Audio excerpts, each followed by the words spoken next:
கிறிஸ்துவில் பிரியமானவர்களே, இந்த நாளுக்கான தினசரி தியான வசனம் மத்தேயு எழுதின சுவிசேஷம் 16வது அதிகாரம் 9வது வசனம். மத்தேயு 16:9. Matthew 16:9. இன்னும் நீங்கள் உணரவில்லையா? 5 அப்பங்களை 5000 பேருக்கு பகிர்ந்ததையும் மீதியானதை எத்தனை கூட நிறைய எடுத்தீர்கள் என்பதையும். என்ன, நீங்க உங்களுக்கு இன்னும் நினைத்து பார்க்க முடியலையா?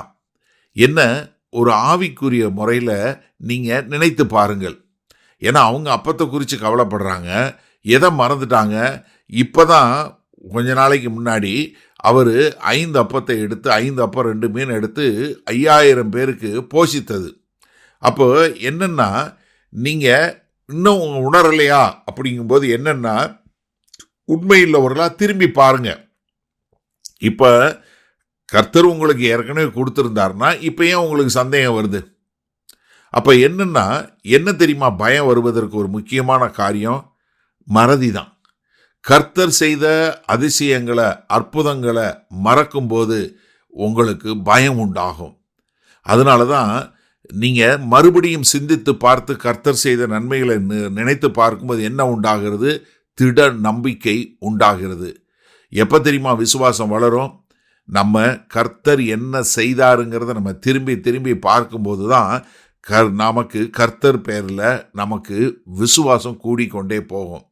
ஏன்னா மத்தேயு 14வது அதிகாரம் 13லேருந்து 21 வரை உள்ள வசனங்களில் நம்ம பார்த்தோம், எப்படி 5000 பேருக்கு 5 அப்பங்கள் 5000 பேருக்கு பகிர்ந்தாரு. மீதி எவ்வளவு? 12 கூட எடுத்தாங்க. ஏன்னா மத்தேயு 14வது அதிகாரம் 20வது வசனத்தில் சொல்லும்போது மீதியெல்லாம் எடுக்கும்போது எத்தனை? 12 கூடைகள் மிச்சம் எடுத்தாங்க. அப்போ என்னன்னா, அவங்க கர்த்தர் செய்த நன்மைகளை நினைவு கூற தவறிட்டாங்க.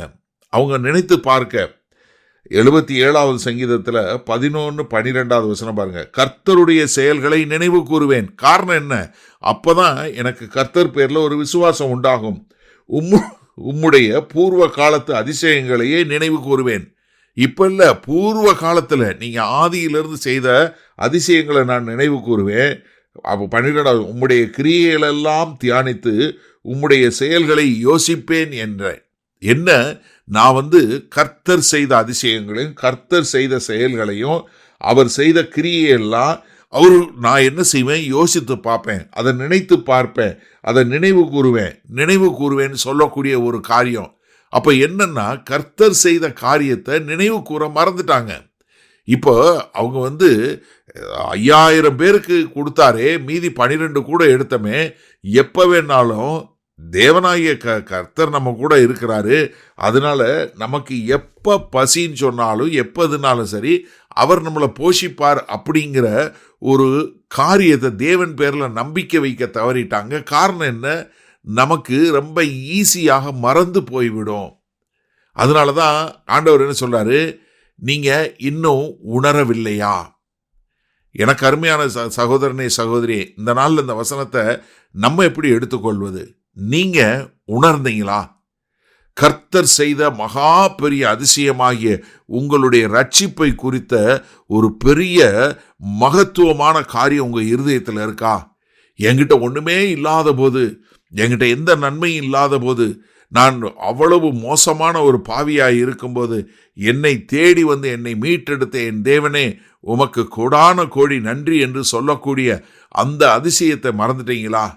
இன்னைக்கு வரைக்கும் கர்த்தர் உங்களுக்கு எவ்வளவு அருமையாய் கிருபையாய் காரியங்களை செய்துட்டு வர்றாரு. எனக்கு அருமையான சகோதரனே, சகோதரியே, அவர் செய்த நன்மைகளை, அவர் செய்த செயல்களை நீங்க மறக்கும்போது உங்களுக்கு பயம் உண்டாகும். பயம் வரும்போது என்ன தெரியுமா வரும்?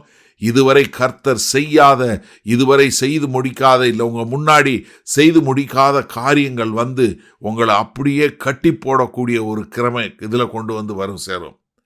நீங்க யோசிச்சு பாருங்க. அதாவது இப்போ ஒரு பிள்ளை நீங்க எப்படி யோசிச்சிங்கன்னா உங்களுக்கு கரெக்டாக இருக்கும். ஒரு சின்ன பிள்ளை ஸ்கூலுக்கு போகுது.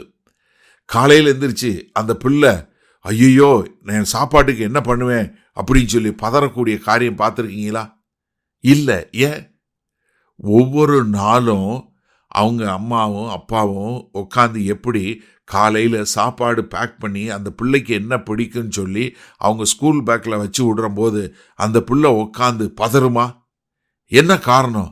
நான் தான் டெய்லி பார்க்குறேனே, அப்புறம் யோசிச்சு பாருங்க, தினசரி உங்களை ஜீவனோட எழுப்பி உங்களை பராமரித்து உங்களுக்கு நல்ல தேக ஆரோக்கியத்தை கொடுத்து உங்களை எல்லா வகையிலும் வழி நடத்துகிற அந்த தேவன் இருக்கும்போது நீங்கள் அவர் செய்த செயல்களை, அவர் செய்த அதிசயங்களை மறக்கலாமா?